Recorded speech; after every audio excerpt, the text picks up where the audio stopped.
السلام عليكم ورحمة الله وبركاته، أهلا بيكم في فيديو جديد من فيديوهات كورس الإكسل. في الفيديو ده هنتعلم مع بعض إزاي أقدر أبني شيت مرتبات بطريقة احترافية وكمان يكون بطريقة دايناميك بحيث إن هو يسمع مع نفسه أول بأول كل شهر. يلا بينا نبدأ الفيديو.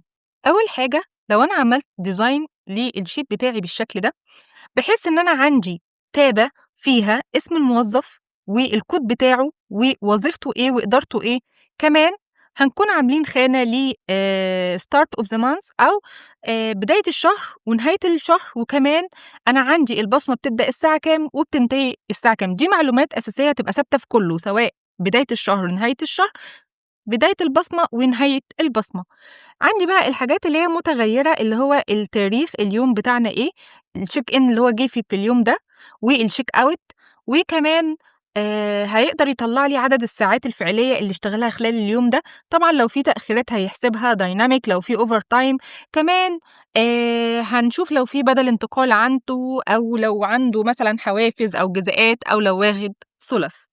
يلا بينا نبدأ. أول حاجة الdate عندنا start of the month، هنيجي هنا في الخلية دي ونخلّيها short date ومثلًا هيبقى 1/1. فأنا عاوز automatic تحسب end of the month أو نهاية الشهر، مش أنا أقعد أدخّلها بإيدي manual كل مرّة، أنا مجرّد بس هادخّل الstart of the month هو على طول يحسب في الخانة اللي بعدها end of the month. فهنستخدم دالة ظريفة أوي اسمها edate،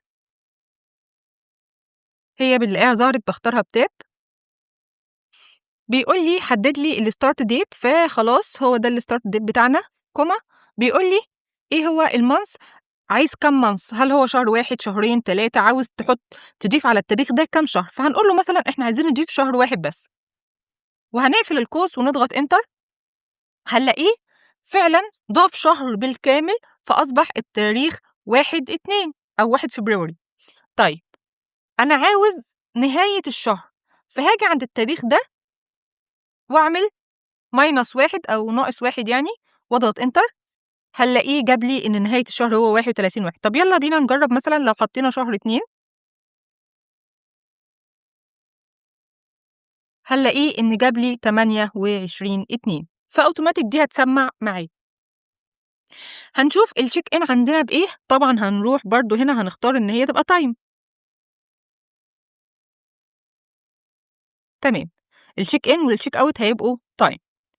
هنيجي هنحط مثلًا أنا عندي بداية اليوم الساعة 09:00 ص، فهنقول 09 واضغط enter فجاب لي 09 AM. الcheck out بتاعنا مثلًا وليكن بيكون 17 اللي هو 5 PM. كده أنا حطيت الbase بتاعتنا اللي هو start of the month end of the month سمّعت dynamic، والcheck in والcheck out دول خلاص هيبقوا standard بالنسبة لي. بالنسبة للdate هنقول أنا عاوز أول واحد ده يبقى بداية الشهر اللي هو start of the month، خلّينا نرجّعه تاني لشهر 1 و أخلّي بالي إن أنا عامل هنا عدد الrows هي 31، لإن أنا أقصى شهر عندي هيبقى 31 يوم، فلو جينا هنا وقُلنا في الdate هنا equal start of the month بحيث إن هي تسمّع automatic كل مرّة آخُد الsheet هي already هتقرا من الخلية دي، واضغط enter هنلاقيها عملت 1/1. طب أنا عاوز مجرّد ما أختار هنا أول يوم تلقائي باقي الخلايا هنا تسمّع الشهر معانا، هنعملها برضه بطريقة dynamic، هنقول هيساوي، هنقول ده الdate ده زائد 1، فهنلاقي سمّع معانا. طبعًا لو عملنا لها drag عن طريق إن أنا باقف هنا كده عند النقطة الخضرا اللي هي ظاهرة لنا دي وأسحب من الماوس وأوصل لآخر الجدول، هنلاقيها وصلت ل31/1. طبعًا طلعت مضبوطة علشان الشهر معايا هو already 31 يوم. طيب what if بقى الشهر كان 30 يوم أو 28 وليكن هنخلّيها هنا شهر 2، فهنلاقي هنا التاريخ ظهر معايا شهر 3. لأ، هنعمل control Z كده وهنيجي هنا هنستخدم المعادلة بتاعة F، هنقول هيساوي F وهاختارها بتاب، هادّي له المعادلة أو القانون اللي أنا عاوزه. أنا عاوز إيه؟ أنا عاوز لو التاريخ ده لقيته أكبر من end of the month يدّيني فاضي، ولو لقيته أصغر خلاص هيشتغل عادي المعادلة بتاعتنا. فأنا عندي هنا 1/1/2026 زائد 1 لو أنا لقيتها أكبر من end of the month كوما فاضي دي يعني إيه؟ يعني إن أنا هاعمل shift مع علامتين التنصيص دول، وبعد كده كوما هاقول له بقى في حالة إن أنت ما لقيتش كده هتعمل إيه؟ هيختار التاريخ ده زائد 1 وأقفل القوس وأضغط enter. طبعًا هاعمل drag لباقي الجدول عشان يسمّع أوتوماتيك معايا.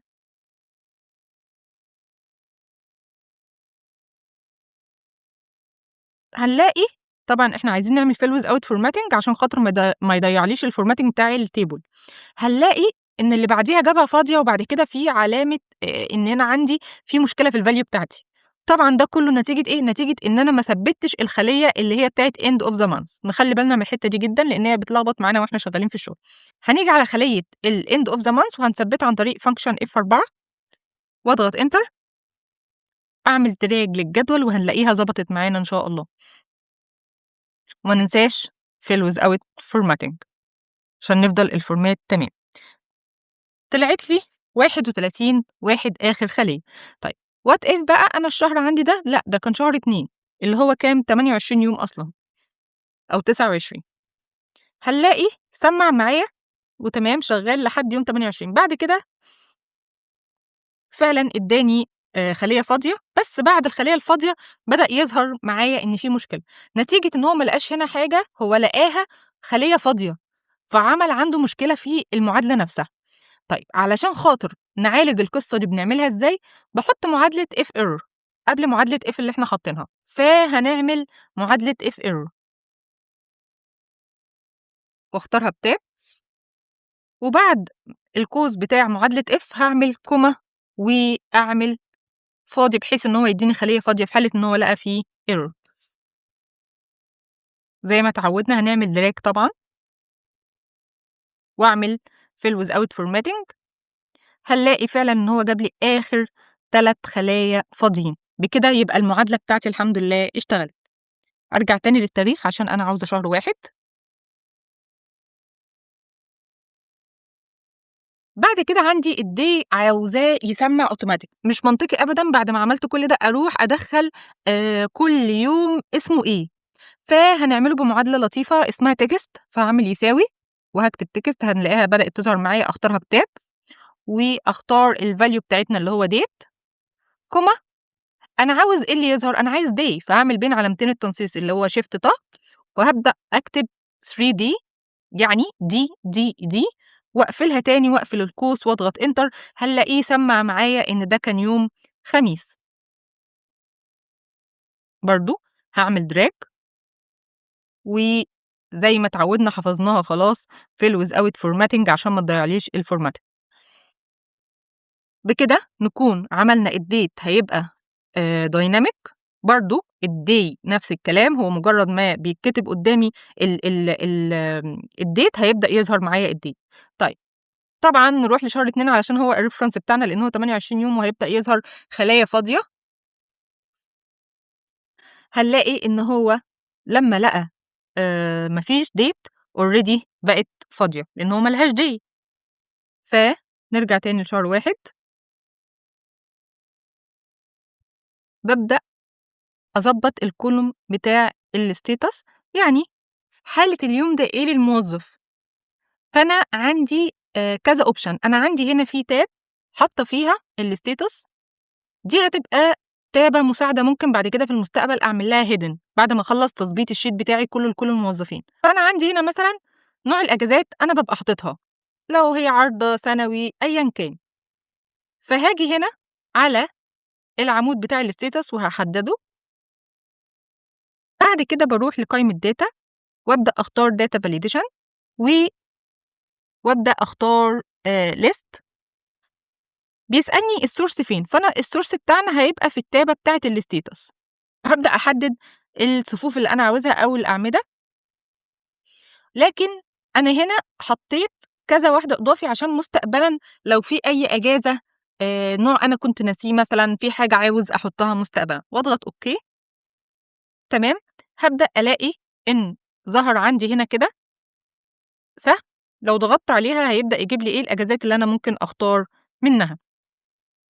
بعد كده مستقبلًا أنا اكتشفت إن كان في نوع إجازة أنا كنت ناسيه أو عاوز أضيفه، اللي هي إجازة بدون أجر، أو هي ما كانتش متفعّلة عندي في الشركة في فترةٍ ما ورجعوا تاني وقالوا هيفعّلوها، اللي هي الأجازة بدون أجر، فأنا عاوز أضيفها فاقدر عادي أروح في الجدول بتاعي أقدر أضيفها. لو رُحت عندي في الsheet هنلاقي إن هي سمّعت أهي. بعد ما ضبّطت الcolumn بتاع الstatus وبدأت أحُط لكل يوم إيه طبيعة الشغل اللي فيه، هابدأ أضبّط الcolumn بتاع الcheck in والcheck out عن طريق إن أنا هاحدّدهم وأبدأ أختار إن هم time. لو رُحنا لhome هابدأ بدل general أختارهم time. خلاص كده أنا لو حطّيت مثلًا إن هو جِه الساعة 09:00 ومشي عادي في ميعاده الساعة 17:00 فخلاص هابدأ بنفس الطريقة باقي الsheet، أو لو أنا عندي نظام باقدر آخُد منّه البصمة أو أسحب منّه البصمة copy paste على طول معايا في ال2 column دول. بعد كده الworking hours أنا عاوز أخلّي الcolumn ده يكون عبارة عن ساعات، حتى لو زاد عن ال24 ساعة برضه يقول لي الساعات بتاعته كام. فبرضه نفس الكلام للdelay والovertime، فهابدأ أحدّدهم ال3 مع بعض وهاروح للسهم اللي موجود عند number ده هيطلع لي قايمة، فهابدأ أروح للcustom وهاختار الoption بتاع الhour، الoption ده الhour والminutes والsecond، بس أنا هادلت الsecond، هاسيب بس الhour والminutes، ولكن أنا عايزة الhour تبقى زي ما قُلنا ساعات هاخلّيها HH وهاختارها الminute زي ما هي. طب أنا ليه باحط الhour بين قوسين؟ علشان زي ما قُلنا أنا عاوز لو لها أكتر من 24 ساعة بيحسبها برضه، واضغط أوكي. في الحالة دي لو أنا جيت الworking hours طرحت الcheck out minus الcheck in هنلاقيه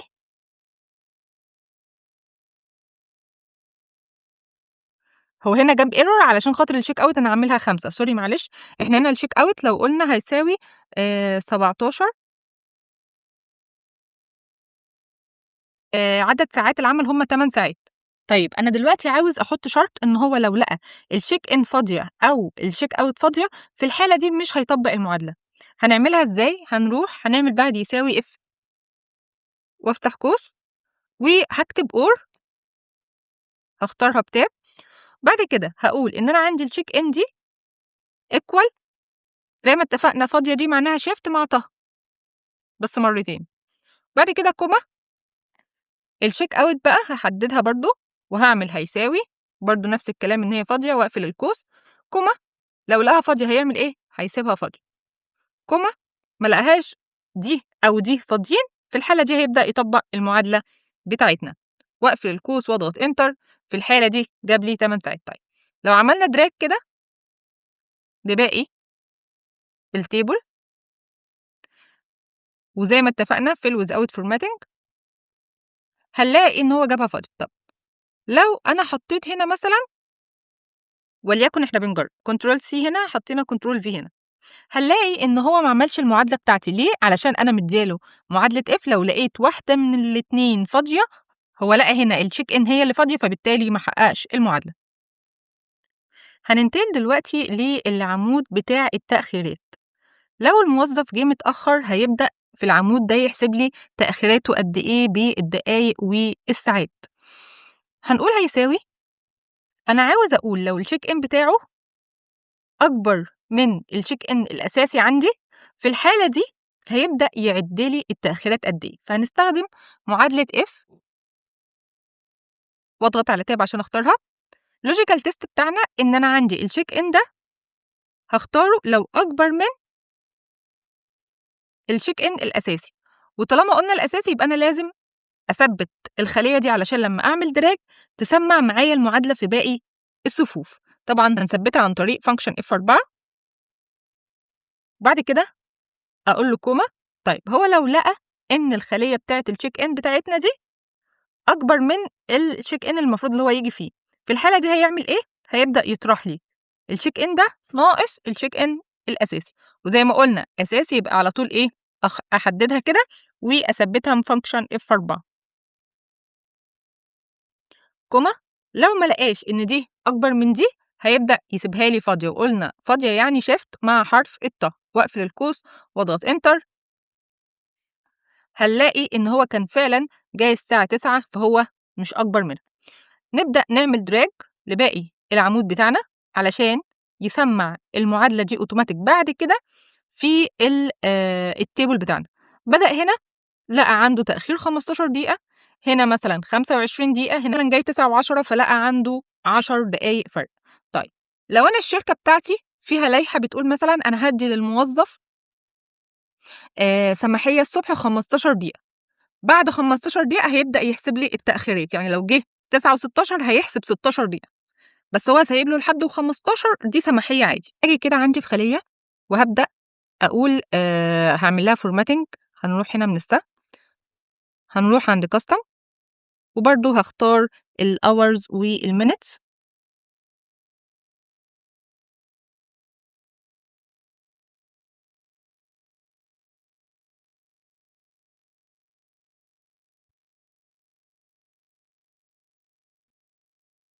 وأضغط أوكي،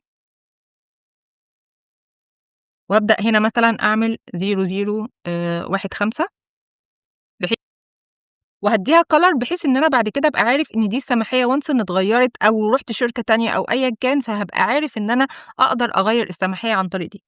وأروح للcolumn بتاع الdelay وهابدأ أغيّر في معادلة F. طيب معادلة F كانت لو الcheck in ده أكبر من الcheck in الأساسي عندي في الشركة. طب أنا عاوز أحُط الcheck in الأساسي زائد السماحية دي، وخلّي بالي السماحية لازم أدّيها function F4 عشان أثبّتها، عشان لمّا أعمل لها drag في باقي الtable وأضغط enter، فهنلاقيه هنا ادّاني ما فيش لإن هو جاي الساعة 09:00 already. لو عملنا لها drag في باقي الtable هنلاقيه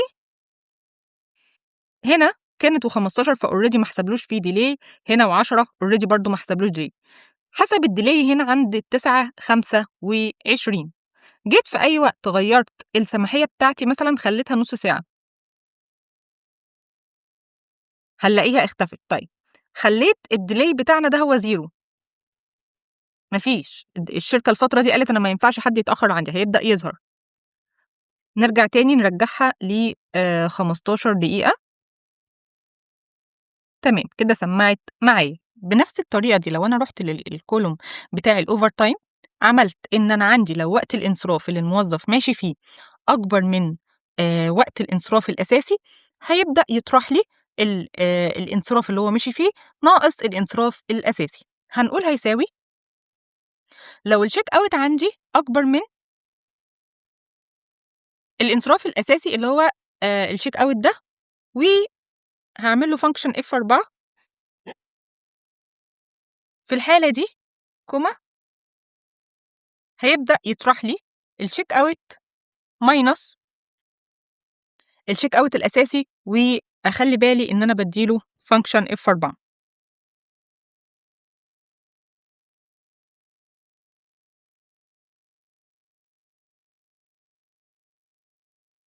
كوما.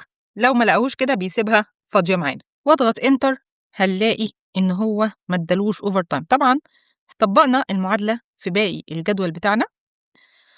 نقدر دلوقتي لو جينا هنا وعملنا ميعاد الانصراف بتاعه كان مثلًا وليكن 07:00